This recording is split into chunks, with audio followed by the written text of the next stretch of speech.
Welcome to this special edition of the ANOKHI Uncensored Show, folks.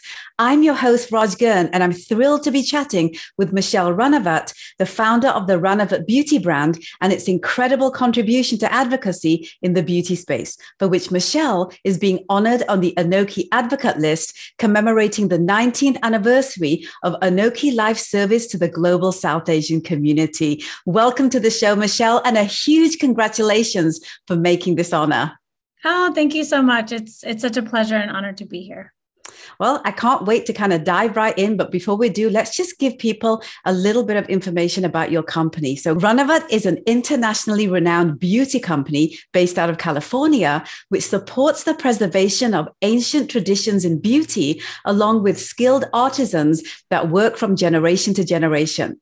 While Ayurveda-inspired ingredients are trending, Michelle forged forward to create Ranavat, marrying her background in science and 6 years in pharmaceutical sourcing with a deep appreciation for artisanal Indian traditional resources. It is her advocacy for holistic Ayurvedic ingredients-based beauty products that has resulted in her being honored this year. So, Michelle, let's begin by asking you what advocacy means to you, your definition.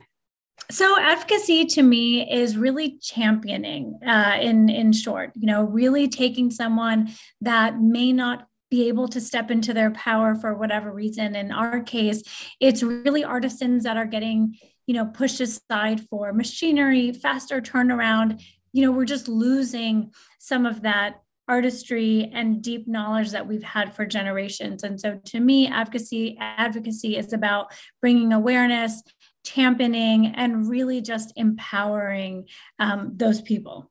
Absolutely. So why is advocacy important? Tell me that. So advocacy is important because you always want, especially when you think about beauty brands. I mean, there's 1,000,001 cleansers and serums and things out there, but I think advocacy is important because you want to create something with meaning. Every day you wake up, you work so hard. And if you're not creating something that has true meaning, you're not advocating for someone, and you're not really empowering, then I feel that you're missing this huge opportunity and your why. And so for me, this is not so much about having a business. And of course, I love those things, and I love sort of challenging myself in many ways. But this story isn't actually about me. This company and this brand and this mission is so much more about Ayurveda, the history, the science, and really earning our place in mainstream beauty.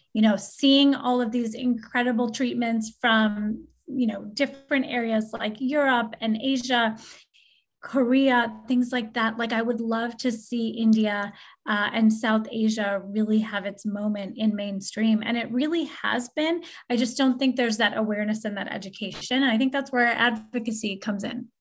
Absolutely.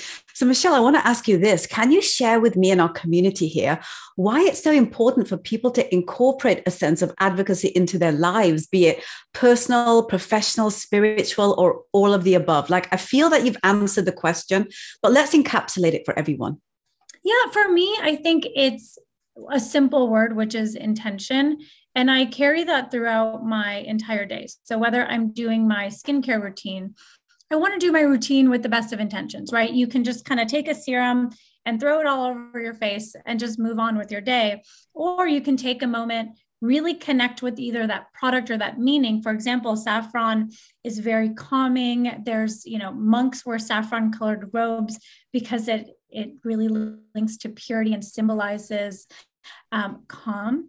You step into a temple, saffron is involved. So it's really much more than that. And so if you can actually be intentional with the way that you do your routine. Maybe it's taking a few moments to massage it into your skin.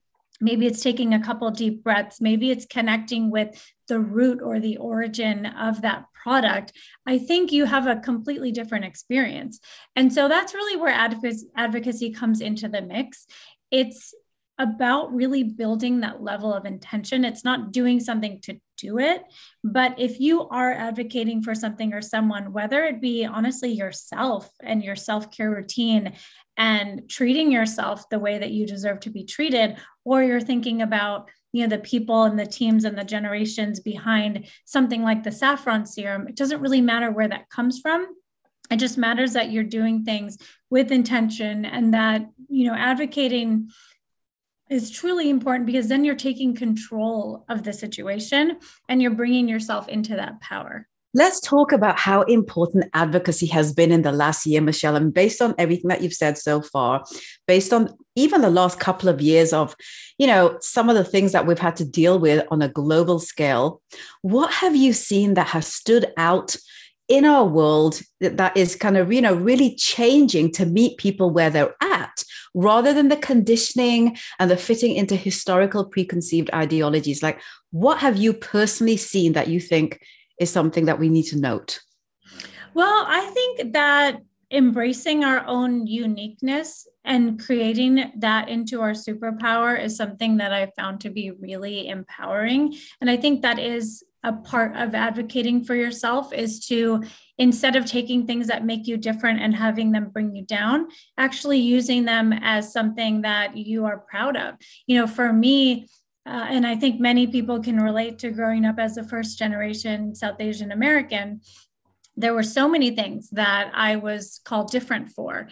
And some of them included things like hair oiling, which now to this very day are things that have built my business and become a huge part of sharing Ranavat with the world. And so I think it's not to say that, everything is going to result in a business idea, but I think there's some truth to really taking those differences, those unique areas, and advocating for yourself, championing them, and really being proud of that.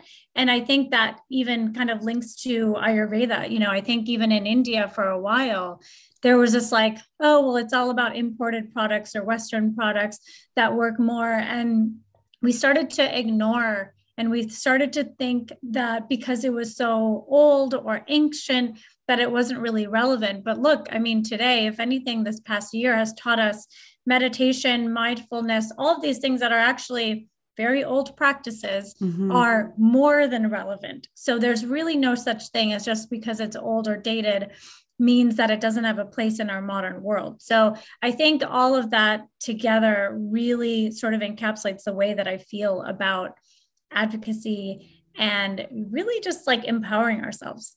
Absolutely. It kind of begs a question. Along with advocacy comes slacktivism. So this is kind of the notion that creating or tweeting a hashtag, a person is giving, to this idea or notion that they're contributing to the cause being hashtag.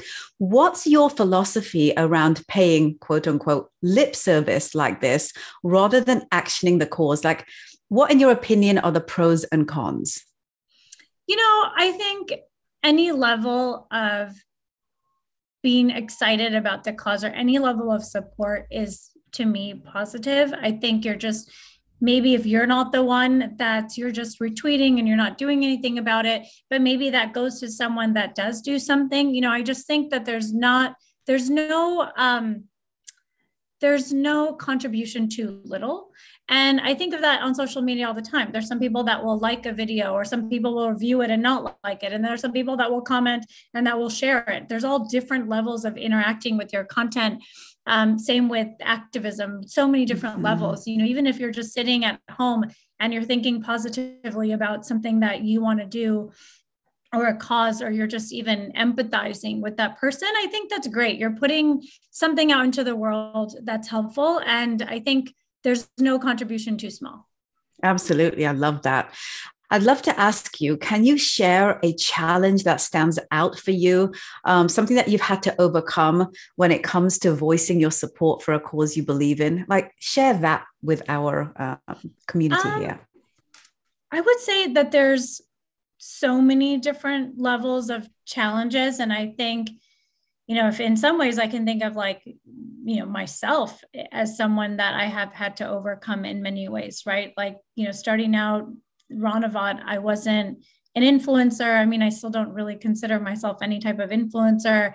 Never really had a beauty background in any way. I really come from the sciences. And so I think I always sort of had so many reasons to think that, maybe this isn't for me. But I think the challenge was to overcome that and to realize that we have the ability to learn and grow. And if we are doing something that we truly care about, we will garner those skills and figure it out. And so I think that was a huge challenge for me. And I think if you want to link it to even South Asian skincare, I mean, I definitely felt and heard so much feedback. And I started the company in 2017.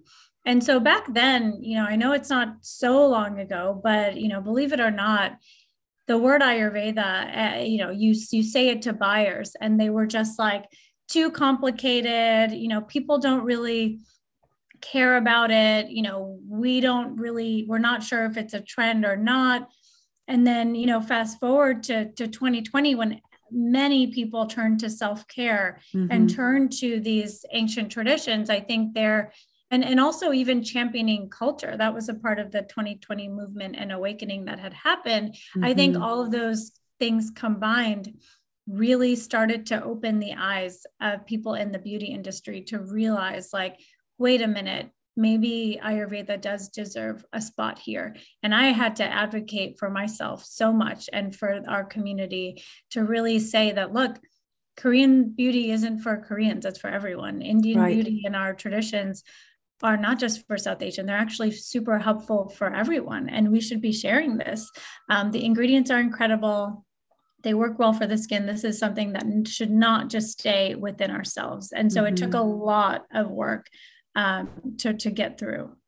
And was it worth it for you?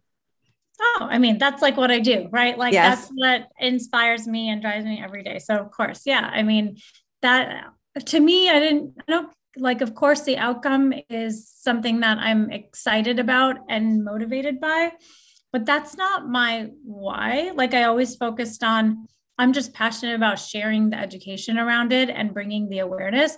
All of the other things like opening into new retail and selling more product, that's more of like a side thing for me, like it's a great result of that. But what I care the most about is really the education part of it. Absolutely. With all that you've seen and experienced, Michelle, what advice would you give to everyone watching, listening, and reading this who want to be more proactive in a cause that they believe in to actually get up and action it? I think community is really important in that. So whether it's surrounding yourself with people that are doing this already, or, you want to start with something familiar. So maybe you don't want to start actioning with people you don't know. Maybe you just start, for me, if I use myself as an example, I started to get so excited about Ayurveda. I was telling my family about it. I was telling my friends, and that's a really comforting place to start. And you get their feedback and you feel more empowered. And then maybe you start, talking to people that you wouldn't share this stuff with. And then you kind of move to the next phase. So I would say really the key is starting with the familiar. Create a community. And I don't mean create in like new people. You can just use the people that you already know, but find, from those friends and family members, who do you think, test it out with them? Who do you think will want to action this cause with you? And then start from there. I think it's so much easier to take any sort of new endeavor or I guess journey that you want to start and just go with what's familiar. And then you can start to expand and grow and build that. Michelle, wise words, so many insights. I want to sincerely thank you so much for coming on the show and sharing your insights with our global community, especially around kind of the marriage and intersection between modern and traditional beauty and how that kind of can translate over into the well-being journey. That we all are on, especially now with the last couple of years being what they've been. And congratulations again. And I wish you much success. And I really hope you continue your journey into your active advocacy for wellness beauty with Ranavat. I'm super excited to see what else is going to happen for the brand and how it's going to help all of us around the world. I really, really, truly wish you the best. Thank you, Raj. I really appreciate that. That means so much.